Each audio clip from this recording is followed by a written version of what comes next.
Hi hello നമസ്കാരം welcome back to Afsa's world. ഇന്നത്തെ എൻ്റെ വീഡിയോയിൽ വീട്ടമ്മമാർ കേട്ടിട്ടില്ലാത്ത കുറച്ച് നല്ല പുത്തൻ ടിപ്സുകൾ കാണിക്കുന്നുണ്ട് കേട്ടോ. അത് നമ്മൾ വേസ്റ്റ് ആയിട്ട് വലിച്ചെറിയുന്ന കഞ്ഞിവെള്ളം കൊണ്ടൊക്കെ ഇത്രയും ഉപകാരങ്ങൾ ഉണ്ടെന്നുള്ളത് നമുക്കിന്ന് കാണാം. ഈ അടുക്കള സൂത്രങ്ങൾ എന്തൊക്കെയാണെന്നൊക്കെ നോക്കിയാലോ? വീഡിയോ സ്കിപ്പ് ചെയ്യാതെ മുഴുവനായിട്ടും തന്നെ കണ്ടു നോക്കുക. എല്ലാ ടിപ്സും നിങ്ങൾക്ക് ഉപകാരപ്പെടുന്നതാണ്. അപ്പോൾ ഒട്ടും തന്നെ സമയം കളയണ്ട, നമുക്ക് വീഡിയോയിലേക്ക് പോകാം. ഇന്നത്തെ ആദ്യത്തെ ടിപ്പ് എന്ന് പറയുന്നത്, നമ്മൾ വാളംപുളി ഉപയോഗിച്ച് കറിയൊക്കെ പാചകം ചെയ്യുന്ന സമയത്ത് നമ്മൾ കൈകൊണ്ട് അത് കുതിർത്തിട്ടാണ് അതിലെ വാളംപുളിയുടെ വെള്ളമൊക്കെ എടുക്കുന്നത് അല്ലേ. ഇനി നമുക്ക് കുറച്ച് കട്ടിയിൽ തന്നെ ഒട്ടും തന്നെ വേസ്റ്റേജ് ഇല്ലാണ്ട് നമുക്ക് എങ്ങനെയാണ് വാളംപുളി പിഴിഞ്ഞെടുക്കുക എന്നുള്ളതാണ് കേട്ടോ കാണിക്കുന്നത്. മിക്സിയുടെ ചെറിയ ജാറിലേക്ക് ആവശ്യത്തിനുള്ള വാളംപുളി, അത് കുറച്ചായാലും മതി, കുഴപ്പമില്ല. ആവശ്യത്തിനുള്ള വാളംപുളി ഇട്ട് കൊടുക്കുന്നുണ്ട്. അതിലേക്ക് അത് അടിച്ച് കിട്ടാൻ പാകത്തിന് മാത്രം കുറച്ച് വെള്ളം ഒഴിച്ച് കൊടുക്കുന്നത്. ചെറിയൊരു വാം വാട്ടറാണ് കേട്ടോ ഞാൻ ഒഴിച്ച് കൊടുക്കുന്നത്. ഒത്തിരി ചൂടുള്ള വെള്ളം ആവശ്യമില്ല. അത് നന്നായിട്ട് ഞാൻ അരച്ചെടുക്കുന്നുണ്ട്. ഇത് വേണ്ടില്ലേ, നല്ല തിക്കായിട്ടുള്ള പുളിവെള്ളം തന്നെയാണ് കിട്ടിയിരിക്കുന്നത്. ഇനി ഇത് നമുക്ക് അരിച്ചെടുക്കുന്ന സമയത്ത് ആ വേസ്റ്റ് കുറച്ചുണ്ടാവുമല്ലോ, അതൊക്കെ ഒന്ന് കളഞ്ഞെടുക്കാൻ വേണ്ടിയിട്ട് അരിച്ചെടുക്കാനായിട്ട് അല്പം വെള്ളം കൂടി ചേർത്ത് നന്നായിട്ട് ഇളക്കി യോജിപ്പിച്ചതിന് ശേഷം ഒരു അരിപ്പ ഉപയോഗിച്ചിട്ട് നന്നായിട്ടൊന്ന് അരിച്ചെടുക്കുകയാണെന്നുണ്ടെങ്കിൽ അധികം വേസ്റ്റ് ഒന്നും ഇല്ലാതെ തന്നെ നമുക്ക് നല്ല തിക്കായിട്ടുള്ള വാളംപുളി വെള്ളം കിട്ടുന്നതാണ് കേട്ടോ. അപ്പോൾ ഒരുപാട് നേരം പുളിയൊക്കെ കുതിർത്ത് വെച്ച്, അതായത് ചൂടുവെള്ളത്തിൽ കുതിർത്ത് വെച്ച് പിന്നെ കൈ കൊണ്ട് തിരുമ്മിയൊക്കെ പുളിവെള്ളം എടുക്കുന്നത് ഇതുപോലെ ഒന്ന് ട്രൈ ചെയ്ത് നോക്കുക കേട്ടോ. ഇനി അടുത്തതായിട്ട് പറയുന്നത്, ഇപ്പോൾ മഴക്കാലമൊക്കെയാണ്.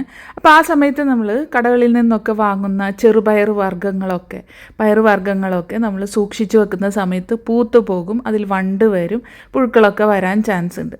ഇനി അത് ദീർഘകാലമൊക്കെ സൂക്ഷിച്ച് വെക്കുന്ന സമയത്ത്, അല്ലെങ്കിൽ ഒരുപാട് ക്വാണ്ടിറ്റിയൊക്കെ നമ്മൾ വാങ്ങുകയാണെന്നുണ്ടെങ്കിൽ ഇതുപോലെ ഒന്ന് ചെയ്തു വെക്കും കേട്ടോ. പയറും പരിപ്പൊക്കെ കടയിൽ നിന്ന് വാങ്ങി ഡയറക്റ്റ് സ്റ്റോർ ചെയ്യുന്നതിന് പകരമായിട്ട് ഒരു പാൻ ചൂടാക്കിയിട്ട് അതിലേക്ക് ഇതിങ്ങനെ ഇട്ട് കൊടുക്കുക. ഞാനിപ്പോൾ ഇവിടെ മുതിരയാണ് എടുത്തിരിക്കുന്നത്. ഏത് പയറുവർഗ്ഗവും നമുക്കിതുപോലെ ചെയ്യാം. ഉഴുന്നും ഒക്കെ ഇതുപോലെ ചെയ്ത് വെക്കുന്നത് നന്നായിരിക്കും കേട്ടോ. അപ്പോൾ ചെറിയ ചൂടിൽ ഇതൊന്ന് റോസ്റ്റ് ചെയ്തെടുക്കുക. ഒരുപാട് അങ്ങ് ഡ്രൈ റോസ്റ്റ് ചെയ്യണ്ട, ചെറുതായിട്ടൊന്ന് ചൂടാക്കി എടുക്കുക. അതിനുശേഷം ആ ചൂടൊന്ന് ആറാൻ വേണ്ടിയിട്ട് നമുക്ക് വെയിറ്റ് ചെയ്യാം. അപ്പോൾ ഇങ്ങനെ ചെയ്ത് വയ്ക്കുന്നത് മൂലം ഇതിലേക്ക് ആ ചെറിയ പുഴുക്കളോ അല്ലെങ്കിൽ വണ്ടുകളോ ഒക്കെ കയറുന്നത് തടയാൻ, അതുപോലെ പൂത്ത് കഴിഞ്ഞാൽ ഒരു സ്മെല്ലൊക്കെ ആയിരിക്കുമല്ലോ, അതൊന്നും വരാതെ, പൂത്ത് കഴിഞ്ഞാൽ പിന്നെ നമുക്കത് യൂസ് ചെയ്യാൻ പറ്റില്ല. അപ്പോൾ അതൊന്നും വരാതെ നമുക്ക് ഫ്രഷായിട്ട് തന്നെ സൂക്ഷിക്കാൻ വേണ്ടിയിട്ടാണ് ഇങ്ങനെ ഒന്ന് ചെറു ചൂട് കയറ്റിയെടുക്കുന്നത്. ചൂട് കയറ്റിയെടുത്തിട്ടുണ്ടെങ്കിൽ ആ പ്രാണികളൊന്നും വരാതെ നമുക്ക് എത്ര കാലം വേണമെങ്കിലും ഇത് സൂക്ഷിക്കാൻ പറ്റും കേട്ടോ. അപ്പം ഞാനിത് വേറൊരു പാത്രത്തിലേക്ക് തണുക്കാൻ വേണ്ടി വെക്കുന്നുണ്ട്. സ്റ്റോർ ചെയ്യുന്ന സമയത്ത് അതിലേക്ക് എല്ലാവർക്കും അറിയാവുന്നതുപോലെ ഉണക്കമുളക് 1 or 2 ഇട്ട് കൊടുക്കുക. ഈ രീതിയിൽ ഒന്ന് ട്രൈ ചെയ്ത് നോക്കുക. നിങ്ങളുടെ ചെറുപയർ വർഗ്ഗങ്ങളൊന്നും കേടാകാതെ ഒത്തിരി കാലം നമുക്ക് സൂക്ഷിക്കാൻ പറ്റും. ഇനി അടുത്തതായിട്ട് കാണിക്കുന്നത്, ഇതുപോലുള്ള ഇലകൾ നിങ്ങൾ കണ്ടിട്ടുണ്ടോ? മിക്കവരുടെയും വീട്ടിലുണ്ടാകും.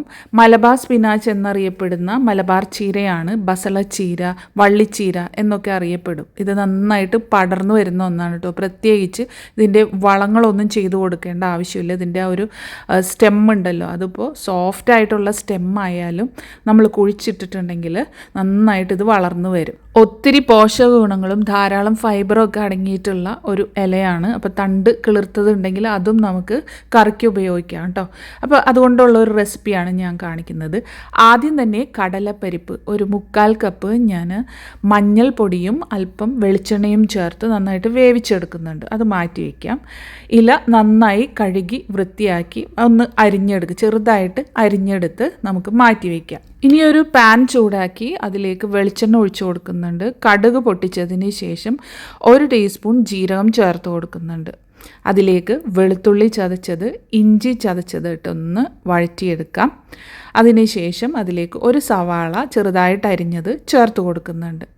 വറ്റൽമുളക് ചേർത്ത് കൊടുക്കാം, കറിവേപ്പില, ഇതെല്ലാം ചേർത്തൊന്ന് വഴറ്റിയതിന് ശേഷം അതിലേക്ക് 4-5 പച്ചമുളക് ചേർത്ത് കൊടുക്കുന്നുണ്ട്. ഇതൊന്ന് വാടി വരുന്ന സമയത്ത് അതിലേക്ക് മഞ്ഞൾപ്പൊടിയും ഗരം മസാലയും ചേർത്ത് കൊടുത്തൊന്ന് മിക്സ് ചെയ്യുന്നുണ്ട്. പൊടിയുടെ പച്ചമണം മാറിയതിന് ശേഷം അതിലേക്ക് 1 തക്കാളി ചെറുതായിട്ട് അരിഞ്ഞത് ചേർത്ത് കൊടുത്ത് ഒന്ന് വാട്ടിയെടുക്കാം.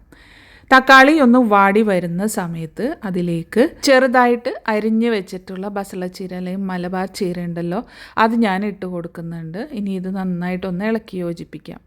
അപ്പോൾ ഉപ്പ് ഈ സമയത്ത് നമുക്ക് ചേർത്ത് കൊടുക്കാം.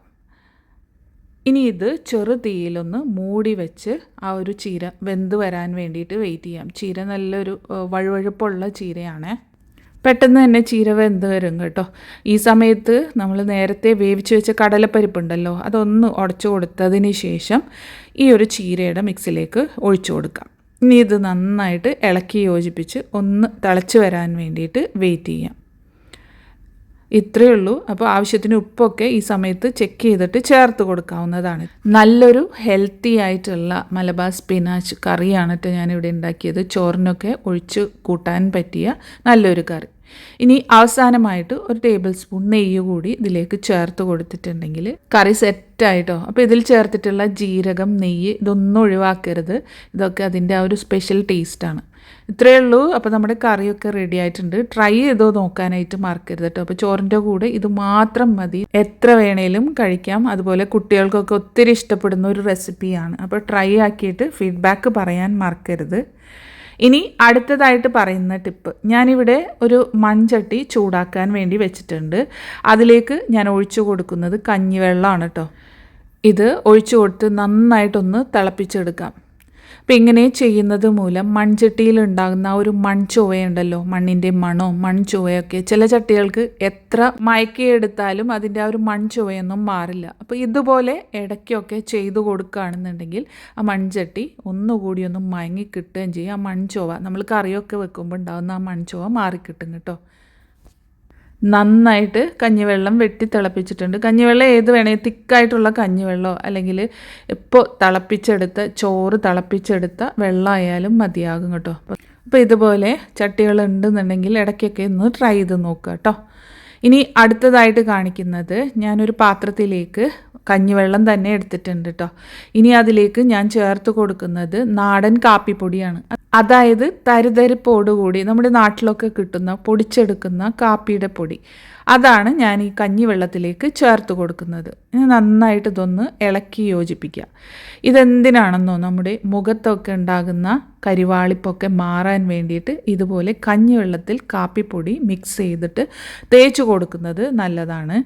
ഇതിൽ ചേർത്തിരിക്കുന്ന കഞ്ഞിവെള്ളമാകട്ടെ മുഖത്ത് നല്ല തിളക്കം കിട്ടാനായിട്ട് സഹായിക്കും. അതുപോലെ നാടൻ കാപ്പിപ്പൊടി എടുക്കാൻ കാരണം ഇതിൻ്റെ ആ ഒരു തരിപ്പുണ്ടല്ലോ, അത് നല്ലൊരു സ്ക്രബ്ബറായിട്ട് ഫീൽ ചെയ്യുകയും ചെയ്യും. അപ്പോൾ നന്നായിട്ട് ഇത് ഉരച്ച് കഴുകുകയാണെന്നുണ്ടെങ്കിൽ മുഖത്തൊക്കെയുള്ള ആ ഡെഡ് സ്കിന്നൊക്കെ റിമൂവ് ചെയ്യാനും പറ്റും. ആ ഒരു സൺ ടാനൊക്കെ മാറിക്കിട്ടുന്നതാണ് കേട്ടോ. വെറുതെ കളയുന്ന കഞ്ഞിവെള്ളം കൊണ്ടിട്ട് നമുക്കിനി ഫേസ് നല്ല ഗ്ലോ ആക്കിയെടുക്കാൻ പറ്റും. ഏറ്റവും ബെസ്റ്റായിട്ടുള്ളൊരു ക്ലെൻസറാണ്. ട്രൈ ചെയ്ത് നോക്കാം മറക്കരുത്. ഇതുപോലെ തന്നെ അടുത്തൊരു ടിപ്പ് കാണിക്കുന്നത്, ആദ്യം കഞ്ഞിവെള്ളം ഒരു ബൗളിലേക്ക് എടുത്തിട്ടുണ്ട്. അതിലേക്ക് അല്പം കാപ്പിപ്പൊടി, ഇത്തവണ ഞാൻ എടുത്തിട്ടുള്ളത് ഇൻസ്റ്റൻ്റ് ആയിട്ടുള്ള കാപ്പിപ്പൊടിയാണ്.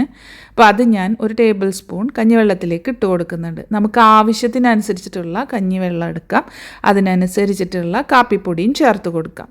ഇനി ഇതിലേക്ക് ചേർത്ത് കൊടുക്കുന്നത്, നമ്മൾ ഏത് ഷാമ്പു ആണോ വീട്ടിൽ യൂസ് ചെയ്യുന്നത് അത് ഒരു ടേബിൾ സ്പൂൺ, അതായത് ആവശ്യത്തിനനുസരിച്ചിട്ടുള്ള ഷാമ്പു ആണ് ചേർത്ത് കൊടുക്കേണ്ടത്.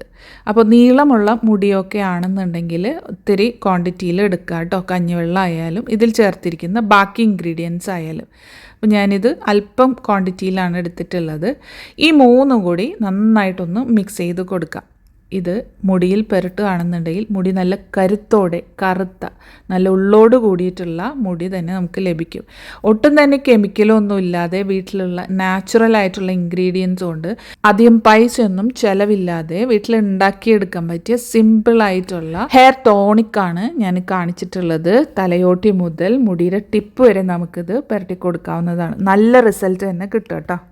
ഇന്നത്തെ എൻ്റെ വീഡിയോ നിങ്ങൾക്ക് എല്ലാവർക്കും ഇഷ്ടപ്പെട്ടു എന്ന് വിചാരിക്കുന്നു. വീഡിയോ ഇഷ്ടപ്പെട്ടാൽ ലൈക്ക് ചെയ്യാനും മറ്റുള്ളവരിലേക്കൊന്ന് ഷെയർ ചെയ്ത് കൊടുക്കാനും മറക്കല്ലേ ഫ്രണ്ട്സ്. അതുപോലെ സബ്സ്ക്രൈബ് ചെയ്യാതെ കാണുന്ന കൂട്ടുകാരുണ്ടെങ്കിൽ ഒന്ന് സബ്സ്ക്രൈബ് ചെയ്തുകൂടി സപ്പോർട്ട് ചെയ്യാൻ മറക്കല്ലേ കേട്ടോ. തൊട്ടടുത്തുള്ള ബെല്ലൈക്കൺ ഓൾ എന്നുള്ള ഓപ്ഷൻ ക്ലിക്ക് ചെയ്യുകയാണെങ്കിൽ ഞാൻ ഇനി ഇടുന്ന വീഡിയോസ് നിങ്ങൾക്ക് അപ്പോൾ തന്നെ നോട്ടിഫിക്കേഷൻസ് ആയിട്ട് കിട്ടുന്നതായിരിക്കും. അപ്പോൾ ഇൻഷാ അല്ലാഹ് മറ്റൊരു വീഡിയോ ആയിട്ട് വരുന്നത് വരേക്കും എല്ലാ കൂട്ടുകാർക്കും താങ്ക് യു ഫോർ വാച്ചിങ്.